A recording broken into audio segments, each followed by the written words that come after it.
اور آج کے بازار کی چیزوں میں تو حلال اور حرام کا ہی نہیں پتہ ہوتا بہت ساری چیزوں میں. تو اس لیے لقمے کی احتیاط بہت کرنی پڑے گی. خواجہ محمد معصوم رحمۃ اللہ علیہ اور خواجہ محمد سعید رحمۃ اللہ علیہ، یہ دونوں حضرت مجد الف ثانی رحمۃ اللہ علیہ کے بیٹے ہیں.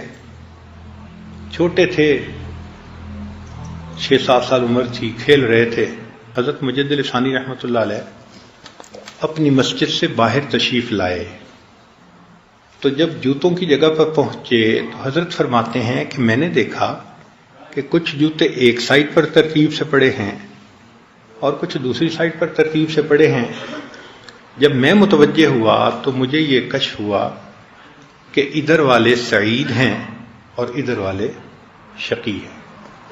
یہ اصحاب الیمین میں سے ہیں، یہ اصحاب الشمال میں سے ہیں.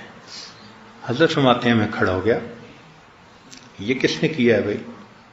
لوگوں نے کہا جی کہ آپ کے دونوں بیٹے چھوٹے جو تھے وہ کھیل رہے تھے اور کھیلتے کھیلتے وہ جوتوں کو ترتیب میں رکھ کے چلے گئے. حضرت مجلس رحمۃ اللہ پریشان ہو گئے کہ یہ اتنے چھوٹے سے بچے ہیں، اگر اس وقت ان کے کشف کی یہ کیفیت ہے تو یہ آگے کیسے بڑھیں گے؟ تو انہوں نے حضرت خواجہ باقی باللہ رحمۃ اللہ کو خط لکھا کہ حضرت میرے دونوں بچوں کو اتنا کشف حاصل ہے کہ اس طرح میں نے جوتے دیکھے کہ انہوں نے الگ الگ کر دیے. تو خواجہ باقی باللہ رحمۃ اللہ نے فرمایا کہ ان کو میرے پاس بھجوا دو. چنانچہ جب ان کو بھجوایا گیا تو خواجہ باقی باللہ رحمۃ اللہ علیہ نے اس زمانے کے بازار سے کوئی چیز منگائی. اس زمانے کا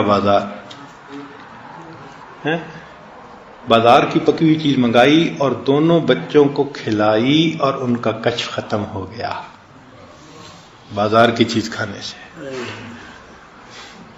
اس زمانے کی بازار کی چیز، اور آج کے بازار کی چیزوں میں تو حلال اور حرام کا ہی نہیں پتہ ہوتا بہت ساری چیزوں میں.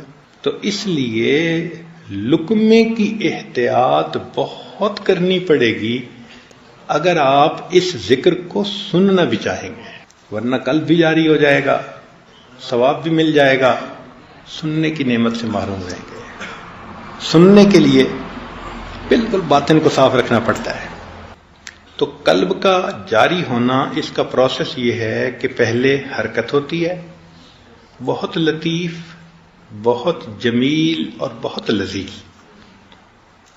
جیسے گدگدی کا احساس ہوتا ہے نا، کئی مرتبہ ایسے بندے کو سینے میں احساس ہوتا ہے.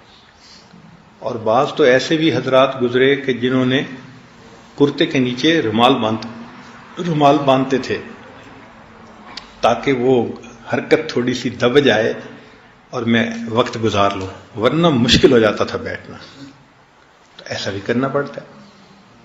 لیکن یہ تحرک تذکر میں تبدیل ہو جائے، اس کا تعلق پھر کشف کے ساتھ ہے، اخلاص کے ساتھ ہے. جتنا آپ احتیاط کریں گے بولنے میں، آنکھ کی احتیاط، کھانے پینے کی احتیاط، اتنا جلدی یہ کشف جلدی نصیب ہو جائے گا.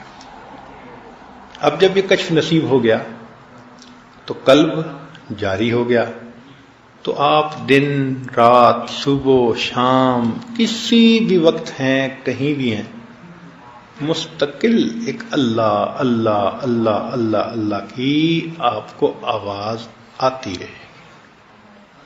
آپ کی آنکھیں سو جائیں گی، آپ کا دل نہیں سوئے گا.